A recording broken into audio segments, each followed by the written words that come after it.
आज हम communicable disease संचारी रोग के बारे में मैं आज जानकारी देना चाहता हूँ। जैसा कि हम जानते हैं कि हमारे शरीर में बहुत सारे बीमारियां आ जाती हैं और हमें जानकारी नहीं हो पाती है। जैसा कि कुछ मैं ऐसी घातक बीमारियों के बारे में आपको जानकारी देना चाहता हूँ जो हमें बिना जानकारी दिए हुए और हम किसी के संपर्क में आ गए तो हमारे अंदर वो प्रवेश कर जाते हैं। जीवाणु, विषाणु, कवक, प्रोटोजोआ आदि के माध्यम से हमारे शरीर में बीमारियां फैल जाती हैं। जैसा कि मैं आपको बताना चाहता हूं, ये सबसे पहले नंबर पर एड्स है। एड्स, इसका HIV वायरस, यह इतना खतरनाक होता है कि यदि किसी मनुष्य या मादा में, महिला में यह प्रवेश कर जाए तो वह सबसे पहले उसके WBC पे अटैक कर T सेल को खत्म कर देता है, यानी प्रतिरक्षा प्रणाली को खत्म करता है। यह ऐसा वायरस है कि यदि किसी के शरीर में इसका संक्रमण धीरे धीरे फैल जाता है, यदि इसका संक्रमण किसी मनुष्य में एकदम से नहीं फैलता है, ये आता कैसे है, कहां से इसका कैसे आया, किस प्रकार आता है, जैसा कि मैं आपको बताना चाहता हूं कि यह वायरस हमारे यहाँ का नहीं, बाहर से आया हुआ है। कैसे आया? जैसे यहाँ के लोग गए बाहर और बाहर से किसी महिला या पुरुष के हैं तो वो एक दूसरे के संपर्क में आए, एक दूसरे ने संपर्क बनाया, संभोग किया, तत्पश्चात वो आ जाते हैं एक दूसरे में। अब ये कैसे हमारे शरीर में प्रवेश कर गए, हमें कैसे जानकारी हो? यह एक ऐसा वायरस है, आ तो जाते हैं, हम एक दूसरे से संपर्क किए, महिला हो या पुरुष हो, और एक दूसरे के संभोग की प्रक्रिया संपन्न कर लेते हैं और एक दूसरे में ट्रांसफर हो जाते हैं। यदि किसी महिला को है तो पुरुष संबंध बनाता है तो महिला पुरुष को भी संक्रमित कर देती है। यदि ऐसा होता है तो पुरुष भी संक्रमित हो जाता है। अब यह सबसे ज्यादा रोग ड्राइवरों में पाया जाता है। ड्राइवर एक दूसरे से संपर्क करते हैं, बाहर जाते हैं, रेड लाइट एरिया में गए और एक दूसरे से संपर्क बनाया, वो उनमें प्रवेश कर जाते हैं। अक्सर ये ड्राइवरों में पाया जाता है। सबसे ज्यादा यह वायरस एक दूसरे के संपर्क में होने कई तरह से भी आ जाता है। जैसे कि कोई संक्रमित व्यक्ति है, संक्रमित है, हम उसको जानते हैं कि ये संक्रमित है, तो वो जब हम, जैसे कि हम बाल बनवाने गए, ठीक, बाल कैंची और उसका जो दाढ़ी बनाने का होता है वो, हम कैंची में भी आ जाते हैं, कहीं टच हो गया, और जो बाल में सेफ्टी रेजर उसमें भी आ जाते हैं। यदि हमने उसको ब्लेड के लिए मना नहीं किया, नहीं आप ब्लेड चेंज करो, उसको अपने औजार जो ब्लेड है, कैंची है, सेफ्टी रेजर है, सबसे पहले हमें उसे डिटॉल से या सैनिटाइजर से उसको धुल देना चाहिए। फिर उसके बाद में ऐसा करना, बाल कटवाना चाहिए और दाढ़ी बनवाना चाहिए। हम ऐसा नहीं करते हैं, ये हमारा हक है, अधिकार है, क्योंकि हम उसको पैसा देते हैं, ठीक है ना। हमें इस चीज, छोटी छोटी बातों में, छोटी सी ये है तो छोटी सी बात, कहते हैं ना कि छोटी सी गलती बड़ा नुकसान, छिन गई होठों की मुस्कान। यदि आप छोटी सी इस गलती को ऐसा अनदेखा करेंगे तो आपकी होठों की मुस्कान छिन जाएगी, आपके माता पिता, पुत्र पुत्री, इन सभी की मुस्कान छिन जाती है। यदि हम ऐसा नहीं कर पाते हैं तो हमारे साथ ऐसा हो जाता है। जैसा कि मैं बताना चाहता हूं कि जो भी रोगी है, यदि वो बाल कटवाया, हमने उसी ब्लेड, कई सारे कुछ लोग ऐसे उसी ब्लेड का हमारे ऊपर यूज कर दिए, उसमें घाव लग गया, उसका ब्लेड हमारे टच हो गया, इससे आ जाता है। डॉक्टर सुई लगाता है तो उसी सुई को हमारे भी लगा दिया और उसके भी लगा दिया, किसी और को भी लगा दिया। तो यदि हमारे अंदर हैं तो उसमें चले जाएंगे, यदि उसमें है तो हमारे आ जाएंगे। सुई के माध्यम से भी हो जाता है और एक दूसरे के संभोग इस प्रक्रिया से भी हो जाता है। कई प्रकार से देखा जाए कि यदि कई तरह से एक दूसरे के संपर्क में इसका ब्लड उसमें चला जाए या कि उसका ब्लड इसमें आ जाता है, जैसे कि कोई यात्री बस यात्रा है, सब उसमें बैठे हैं, कोई एक संक्रमित व्यक्ति है, उसका बस का एक्सीडेंट हो गया, बहुत खूना खच्चड़ हो गया, उस संक्रमित व्यक्ति को भी कहीं लग गया, चोट आ गई, उसका ब्लड हम जिसको लगेगा वो सबको हो जाएगा, क्योंकि ब्लड में ही तो होता है उसका वायरस, HIV वायरस। यदि सबके हो जाता है और जिसको ब्लड लगेगा वो सभी के अंदर प्रवेश कर जाता है, वह धीरे धीरे अपना संक्रमण करना चालू कर देता है। धीरे धीरे वह उसको कभी भूख कम लगेगी, खाना भी कम लगेगा, कमजोरी भी आएगी, धीरे धीरे उसके WBC में अच्छी तरह से प्रवेश जब वो कर जाता है तो इंसान को सबसे ज़्यादा धीरे धीरे कमजोरी आना चालू हो जाती है, भूख कम लगना और उसकी गतिविधियों में परिवर्तन आ जाता है, धीरे धीरे वो सूखना चालू हो जाता है। इस प्रकार से ये HIV वायरस अपना प्रभाव दिखाता है। दूसरा है रेबीज। ये रेबीज भी ये कुत्ता, बिल्ली आदि जानवरों में के काटने से होता है।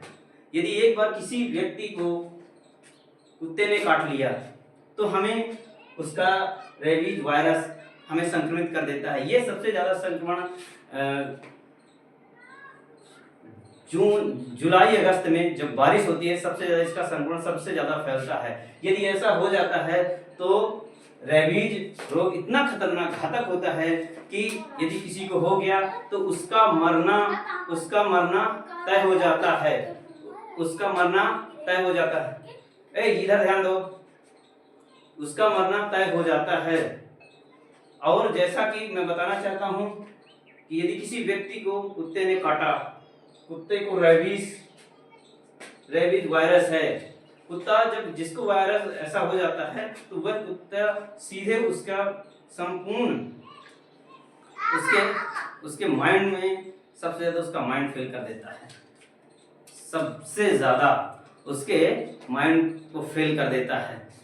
वह सभी जगह, सभी उसकी तंत्रिका तंत्र कहा जाए तो उसकी तंत्रिका तंत्र को सबसे ज्यादा वो प्रभावित कर देता है। यदि वे एक बार तंत्रिका तंत्र को प्रभावित कर दिया तो कुत्ता एक पागल की तरह बिहेव करेगा, काटने को दौड़ेगा, ज्यादा सांस लेगा, हांफेगा और कई तरह के बिहेव करेगा। सेम उसी प्रकार यदि किसी इंसान को वो कुत्ता काट दिया और उसको वायरस हो गया है, रेबीज वायरस, तो इंसान भी सेम उसी प्रकार वह प्रक्रिया करेगा और लास्ट में ऐसा होता है कि उसके लिए कोई दवाई नहीं होती। यदि रेबीज किसी को हो गया है उसके लिए कोई, एक बार ऐसे हुआ था कि जिस मरीज को रेबीज वायरस था, एक डॉक्टर गया, उसको पकड़ा, मरीज ने खुद डॉक्टर को काट लिया, तो डॉक्टर को काट लिया तो मरीज से पहले ही डॉक्टर मर गया। 2 दिन बाद डॉक्टर मर गया और 4 से 5 दिन बाद वो भी मर गया। यानी कि जो पुरुष ग्रसित हो जाता है रेबीज से, वो किसी और को भी काट ले तो वो भी ग्रसित हो जाता है, उसमें भी वायरस प्रवेश कर जाते हैं। ये इसका बहुत, यदि इसका संयम किया जाए तो इसके टीके भी लगते हैं। आप जैसे ही आपको कुत्ता काटे या बिल्ली काटे तो आप तुरंत सरकारी हॉस्पिटल में जाके कहीं भी आप बता सकते हैं, उसके टीके लगते हैं, तो आप वो टीका लगवा सकते हैं, तो आप रेबीज वायरस से बच सकते हैं। ठीक है ना। एक बार मुझे भी अभी काट लिया था तो मेरे भी कितने 4 इंजेक्शन लगे हैं, 4 इंजेक्शन अभी लगे हैं। तो ये बता देना चाहिए, हमें परामर्श ले लेना चाहिए कि हमारे ऐसा हो गया है। फिर उसके बाद में आता है टीबी। टीबी भी एक ऐसा रोग है जो एक दूसरे में ट्रांसफर हो जाती है। जैसे कि हम बात कर रहे हैं, बात करते करते यदि कोई हमारे बहुत दिनों से संपर्क में है तो हमारे जो जीवाणु है उसके अंदर कीटाणु चले जाते हैं, विषाणु चले जाते हैं, ठीक, उसके भी ऐसा हो जाता है, वो भी ग्रसित हो जाता है। जब यदि ऐसा होता है तो वह मानव सबसे पहले फेफड़े में जाकर उसके फेफड़े को नष्ट करना चालू कर देता है, जिससे कि वह खांसता है तो उसके खांसने से खून गिरने लगता है। यह यदि कहा जाए तो टीबी के जो वायरस हैं माइकोटिक्लोसिस बैक्टीरिया, यह एक इतना खतरनाक बैक्टीरिया है कि सबसे पहले वो फेफड़े में प्रवेश करता है, धीरे धीरे धीरे धीरे वह फेफड़े को अपनी कब्जे में ले लेता, कहा जाए तो अपने कब्जे में ले लेता है और पूरी तरह से उसे नष्ट धीरे धीरे धीरे धीरे नष्ट करने में रहता है और पूरे ब्लड के माध्यम से वह फेफड़े को नुकसान पहुंचाने में कामयाब हो जाता है। उसके बाद इंसान धीरे धीरे वह मृत्यु की कगार में आ जाता है। यदि हम उसको प्रवेश करते ही और हमें जानकारी हो जाती है तो हम उसकी दवाइयाँ करा लेते हैं, ठीक हो जाते हैं। इसका भी टीका लगता है, रेबीज का भी, टीबी का भी हो सकता है, डेंगू। अब उसके बाद आता है डेंगू।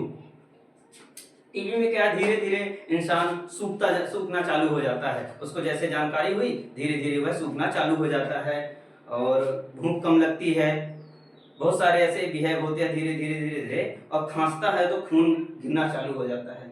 ये डेंगू है। डेंगू वायरस एक मच्छर के काटने से होता है, डेंगू मच्छर के काटने से होता है। यदि डेंगू मलेरिया हो गया है किसी को तो हम उसके संपर्क में बिल्कुल ना आए। यह एक ऐसी ये बीमारियां हैं कि जो बात करने से हमारे कीटाणु उसमें चले गए, हमारे विषाणु उसमें चले, एक दूसरे में ट्रांसफर हो जाते हैं, वायु के माध्यम से, पानी के माध्यम से और धूल कण के माध्यम से, कई प्रकार से ये एक दूसरे में ट्रांसफर हो जाते हैं। यह मच्छर, डेंगू मच्छर काटने से हो जाता है।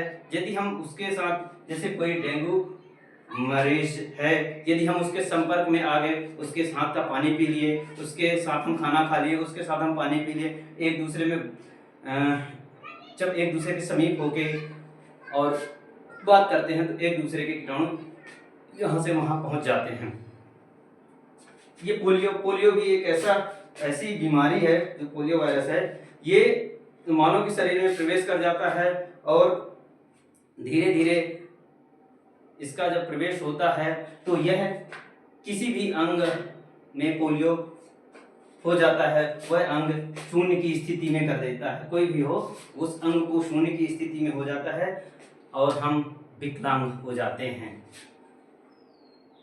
इन सभी के लिए हमें इतनी सावधानियां रखनी चाहिए, जैसे कि रेबीज का इंजेक्शन लगता है, इसके लिए आज तक कोई दवाई नहीं बनी, लेकिन इसके लिए टीका बन चुका है, इसके लिए भी हमारे यहाँ ट्रीटमेंट हो जाता है, ठीक भी हो जाते हैं। तत्पश्चात डेंगू का भी वैक्सीन है, इंजेक्शन है, गोली दवाइयाँ हैं। पोलियो के लिए भी अभी पोलियो बूथ की जो दवाई पिलाई जाती है, 5 साल से कम उम्र के बच्चों को हमें पोलियो की दवा पिलवाना चाहिए।